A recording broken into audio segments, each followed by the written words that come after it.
गुरु कैसे प्राप्त करें?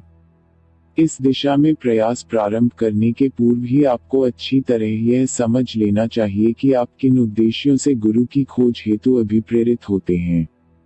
आप उनसे अपनी किन आवश्यकताओं की पूर्ति की अपेक्षा रखते हैं। आपकी खोज के अभिप्रेरक तत्व क्या हैं? क्या आप अंतरात्मा की जागृति की भावना से प्रेरित हैं? क्या आप अपने वर्तमान जीवन की प्रतिकृति में सिर्फ एक ज्ञानी व्यक्ति के ज्ञान, उपस्थिति या परोपकारिता के भावों को शामिल करना चाहते हैं? क्या आप शारीरिक या मानसिक रोग, बेरोजगारी अथवा आर्थिक समस्याओं से उत्पन्न गहरी निराशाओं से मुक्ति पाने हेतु गुरु की खोज कर रहे हैं? यह बात अत्यधिक महत्वपूर्ण है कि आप किस प्रयोजन से गुरु की खोज करना चाहते हैं। इस संबंध में पर्याप्त आत्मचिंतन होना चाहिए। आप सदैव यह याद रखें कि जैसी आपकी आवश्यकता होगी वैसे ही गुरु आपको मिलेंगे। यदि आपके लिए गुरु की आवश्यकता वास्तविक होगी तो आपकी खोज के परिणाम स्वरूप सही व्यक्ति अवश्य मिल जाएंगे।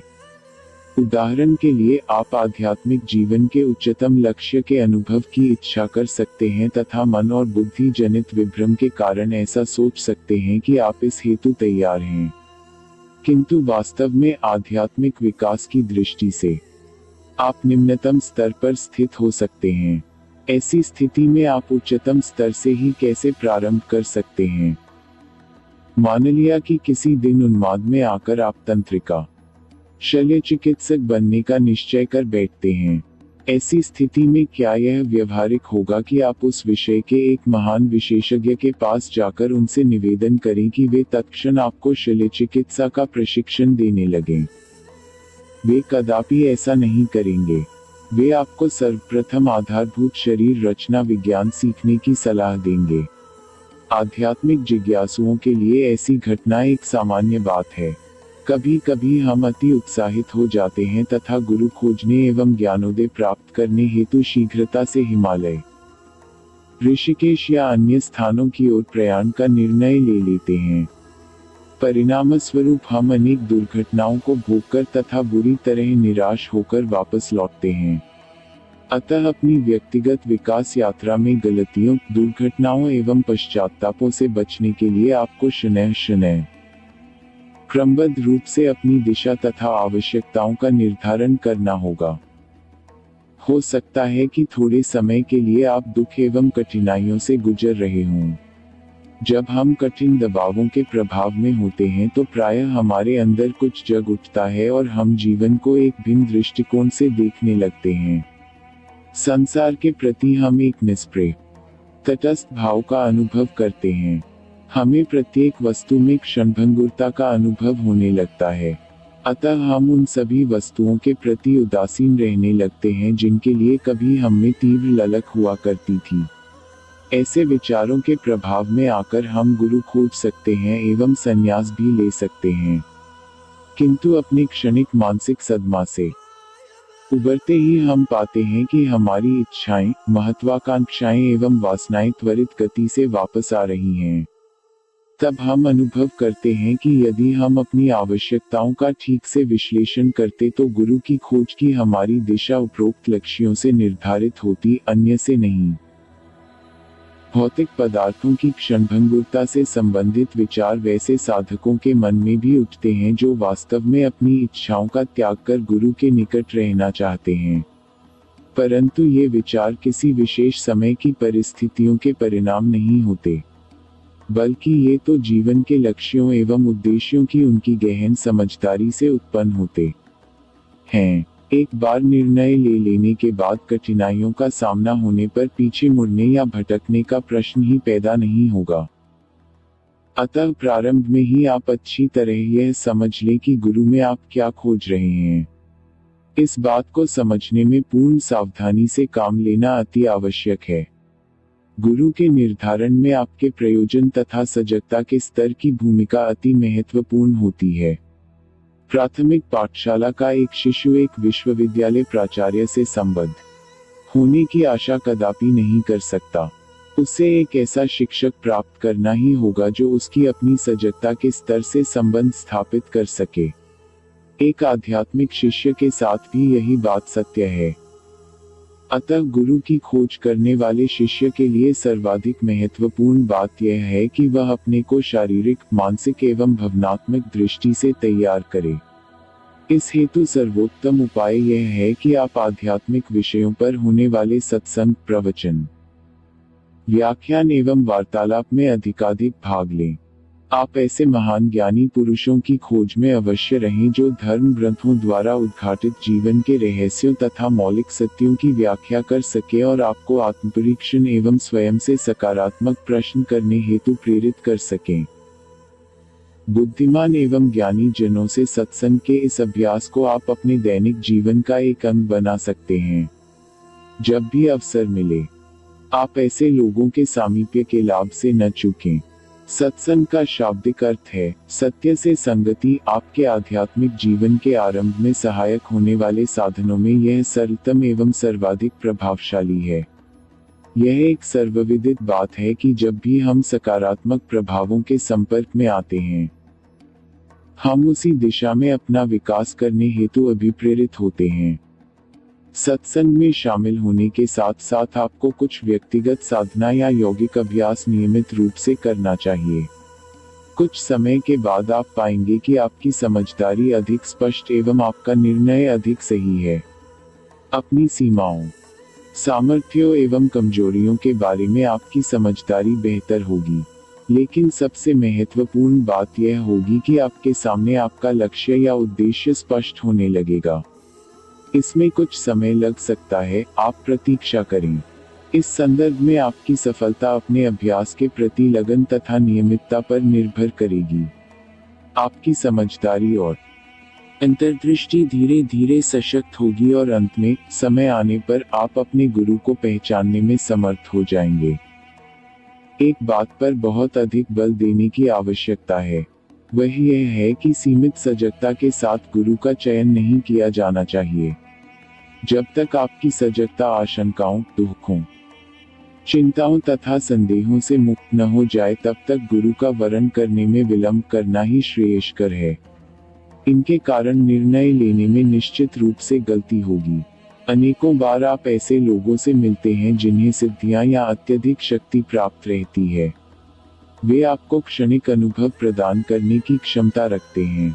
ऐसी स्थिति में आप अपनी भ्रांति एवं भावनाओं के वशीभूत होकर विचलित हो जाते हैं। ऐसे लोगों के साथ आप गहरा लगाव भी अनुभव कर सकते हैं, किंतु वे निश्चित रूप से वैसे गुरु नहीं हैं जिनकी की आप खोज कर रहे हैं। आप ऐसे लोगों को उनके असली रूप में देखने का प्रयास अवश्य कीजिए। अपना वास्तविक गुरु पाने के पूर्व आपको ऐसे अनेक अनुभवों से गुजरना पड़ सकता है। आपको ऐसे अनुभवों के सकारात्मक प्रभावों को ग्रहण करना चाहिए, लेकिन आप वास्तविक रूप से तब तक प्रतिबद्ध न हों जब तक कि आप पुनर्तः आश्वस्त न हो जाएं। व्यक्ति इस संबंध में तभी संशय और तैयार हो सकता है जब उसकी समझदारी शुद्ध और बहुत हद तक स्पष्ट हो जाए। गुरु प्राप्त करने हेतु उन्मत्त होने या स्नायविक विकार से ग्रस्त होने का कोई कारण नहीं है। आप सत्संग और साधना द्वारा अपने को तैयार कीजिए। अनेक योग शिक्षक आपको अपने घर पर अभ्यास करने योग्य यौगिक क्रियाओं के बारे में सलाह दे सकते हैं। इसी प्रकार ज्ञानी लोगों के सत्संग में भाग लेने के भी पर्याप्त अवसर मिलते हैं। आप किसी गुरु के पास सिर्फ मंत्र के लिए या अपने आध्यात्मिक एवं भौतिक जीवन में समय समय पर आने वाली कठिनाइयों के संबंध में सलाह लेने हेतु जा सकते हैं। ज्यों ही आपकी सजगता बढ़ेगी और समझदारी गहरी होगी, आपको अपना मार्ग और गुरु अनायास ही मिल जाएंगे। जिस प्रकार एक शिष्य के लिए विकास के अनेक स्तर होते हैं, उसी प्रकार भिन्न भिन्न गुरु भी विकास के विभिन्न स्तरों पर होते हैं। ज्ञानी गुरु धर्मशास्त्रों एवं आध्यात्मिक जनश्रुतियों में निष्णात होते हैं। योगी गुरु सभी प्रकार के योगाभ्यासों में दक्ष होते हैं तथा पूर्ण कुशलता से उनकी शिक्षा दे सकते हैं। तांत्रिक गुरु उन तरीकों में निपुण होते हैं जिससे वे आर्थिक या अन्य कठिनाइयों का उन्मूलन कर सकते हैं। तथापि यदि आप उच्चतम अनुभूति प्राप्त करना चाहते हैं, वास्तव में इसकी कामना करते हैं और इस हेतु सर्वस्व त्यागने के लिए तैयार हैं, तो आप निश्चित रूप से एक ब्रह्मनिष्ठ गुरु की खोज करें। ब्रह्मनिष्ठ गुरु सदैव ब्रह्म या अंतिम सत्य में लीन रहते हैं। ऐसे गुरु दुर्लभ होते हैं। यदि आपको कोई ऐसे गुरु मिल जाएं और आप उनकी विशेषताओं को पहचानने में सफल हो जाएं, तो आपको समझना चाहिए कि आप बहुत भाग्यवान हैं। ऐसा हो सकता है कि आप ऐसे लोगों से कई बार मिल चुके हों, किंतु अपनी बुद्धि एवं विभेदन क्षमता के संदेह एवं दंभ द्वारा आच्छादित होने के कारण आप उन्हें न पहचान सकें। वे अपनी पीठ पर कोई विज्ञापन लगाकर नहीं चलते कि मैं ब्रह्मनिष्ठ हूँ, मेरा अनुकरण करो। एक सच्चे ब्रह्मनिष्ठ गुरु सभी प्रकार के आडंबरों से बचते हुए संभवतः सरलतम जीवन बिताते हैं। यहाँ एक बात का स्पष्टीकरण आवश्यक है, वह यह है कि गुरु मूलतः दो प्रकार के होते हैं। एक को परम तत्व का ज्ञान होता है और दूसरे को उसका ज्ञान और अनुभूति दोनों होती है। आपको कैसे गुरु की आवश्यकता है, इसका निर्णय आपको स्वयं करना है। यदि आपको सिर्फ ज्ञान चाहिए तो आप एक ज्ञानी गुरु की खोज करें, किंतु यदि आप अनुभूति प्राप्त करना चाहते हैं तो आपको एक ब्रह्मनिष्ठ या तांत्रिक गुरु की शरण में जाना होगा। प्रायः हम पाते हैं कि अपने विकास के स्तर या अपनी सही आवश्यकताओं का निर्धारण करना शिष्य की क्षमता के बाहर की बात होती है, किंतु ऐसा होने पर भी उसके मन में एक गुरु प्राप्त करने की तीव्र इच्छा होती है। ऐसी स्थिति में सर्वोत्तम उपाय यह है कि वह एक ज्ञान संपन्न गुरु के पास जाए। वे आपके विकास के स्तर को समझने तथा आपकी आवश्यकतानुसार आपका मार्गदर्शन करने में सक्षम होंगे। किंतु यदि आप उनमें विश्वास करते हैं तो आप सदैव याद रखें कि उनका आदेश निर्देश आपके लिए अंतिम तथ्य है। वे आपको संन्यास लेकर आश्रम में रहने की आज्ञा दे सकते हैं या आपकी साधना से संबंधित निर्देश देकर घर वापस भेज सकते हैं। आश्रम में आपको बहुत उत्तरदायित्वपूर्ण कार्य दिया जा सकता है या सिर्फ यह कहा जा सकता है कि पाकशाला में दिन रात सब्जी काटिए। इनमें से किसी भी कार्य से शिष्य के मार्ग में न तो अवरोध होना चाहिए और न उसके अहंकार में ही वृद्धि होनी चाहिए। केवल गुरु जानते हैं कि उसे कोई विशेष कार्य क्यों दिया गया है। कुछ दिनों के बाद शिष्य को पता चलेगा कि गुरु उसकी गहरी प्रकृति को अन्य किसी व्यक्ति की तुलना में बेहतर ढंग से समझ सके हैं।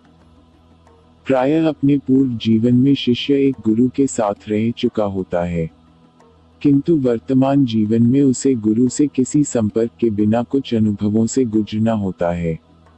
एक बार इन अनुभवों से गुजरने के बाद गुरु के प्रति उसकी उत्कंठा बढ़ने लगती है। यह स्थिति कुछ हद तक भूख से रोते हुए बच्चे के समान है। माँ उसका रोना सुनती है, किंतु वह जानती है कि उसे दूध पिलाने का यह उचित समय नहीं है। इसी प्रकार आपके जीवन में गुरु के अभ्युदय का भी एक सही निश्चित समय होता है। वह मुहूर्त आते ही आपको गुरु मिल जाएंगे। ऐसे उदाहरण भी मिलते हैं जब गुरु शिष्य की स्वप्नावस्था या ध्यानावस्था में प्रकट होते हैं। तब शिष्य उस व्यक्ति की खोज करता है जिसे उसने इस अवस्था में देखा है। श्री अरविंद की प्रमुख शिष्या माँ को गुरु का दर्शन स्वप्न में ही हुआ। उन्होंने देखा कि महर्षि उन्हें अपनी ओर आने के लिए इशारा कर रहे हैं। बाद में वे अरविंद आंदोलन का बहुत महत्वपूर्ण अंग बन गईं। कभी कभी गुरु को भी किसी विशेष शिष्य को खोजने या प्राप्त करने का आदेश मिलता है, किंतु ऐसा मुख्यतः विकसित चेतनायुक्त शिष्यों के संबंध में ही होता है जिन्हें किसी महान लक्ष्य की पूर्ति करनी होती है। हम सभी रामकृष्ण परमहंस एवं स्वामी विवेकानंद की कहानी तो जानते ही हैं। रामकृष्ण अपने शिष्य की खोज में थे। जब वे कलकत्ता के एक कुलीन युवक नरेंद्रनाथ से मिले तो तत्क्षण समझ गए कि वे ही उनके महान लक्ष्यों को पूरा करेंगे। नरेंद्रनाथ ही आगे चलकर विवेकानंद हुए। उन दिनों विवेकानंद पूर्णतः बुद्धिवादी थे। वे रामकृष्ण की अनेक बातों तथा क्रियाकलापों से सहमत नहीं होते थे। उनके विचार तथा प्रतिक्रियाएं उनकी बुद्धिवादिता से प्रभावित थीं। इसके बावजूद उनका हृदय सम्मोहित होकर रामकृष्ण की तरफ खींचा चला जाता था। युवक नरेंद्रनाथ इस रहस्य को नहीं समझ पाते थे, अतः उन्हें अत्यधिक मानसिक द्वंद्व से गुजरना पड़ता था। धीरे धीरे परिस्थितियां ऐसा रूप लेती गईं कि अंत में विवेकानंद को अपने आप को गुरु को समर्पित करना पड़ा। बाद की कहानी तो एक इतिहास बन गई। हमें स्वीकार करना होगा कि ऐसी महत्वपूर्ण घटनाओं का निर्धारण उच्चतर शक्तियों द्वारा होता है। उचित समय आने पर ये घटनाएं अपने आप एक निश्चित स्वरूप लेने लगती हैं। आप स्वतः अपने गुरु के पास पहुंच जाते हैं। आप जैसे ही उन्हें देखते हैं, आपका हृदय, आपकी आत्मा उनसे जा मिलती है। उस समय आपके सारे संदेह निर्मूल हो जाते हैं। दो हृदयों के मिल जाने के उपरांत सारे प्रश्न समाप्त हो जाते हैं। जब हम बुद्धि के क्षेत्र में रहते हैं तभी प्रश्नों, संदेहों एवं विभिन्न प्रकार के भय से परेशान होते हैं। मैंने भी अपने जीवन में गुरु की खोज की है। मैं भी ऐसे प्रश्न पूछा करता था। मैं सोचा करता था कि क्या वे मुझे मिलेंगे, क्या मैं उन्हें पहचान पाऊंगा। चूंकि मेरी खोज बुद्धि पर आधारित थी, अतः मैं भी ऐसे प्रश्नों से परेशान रहता था। अपने व्यक्तिगत अनुभव के आधार पर मैं कह सकता हूं कि ऐसे सभी प्रश्नों का एक ही उत्तर है, प्रश्न करना ही बंद कर दीजिए।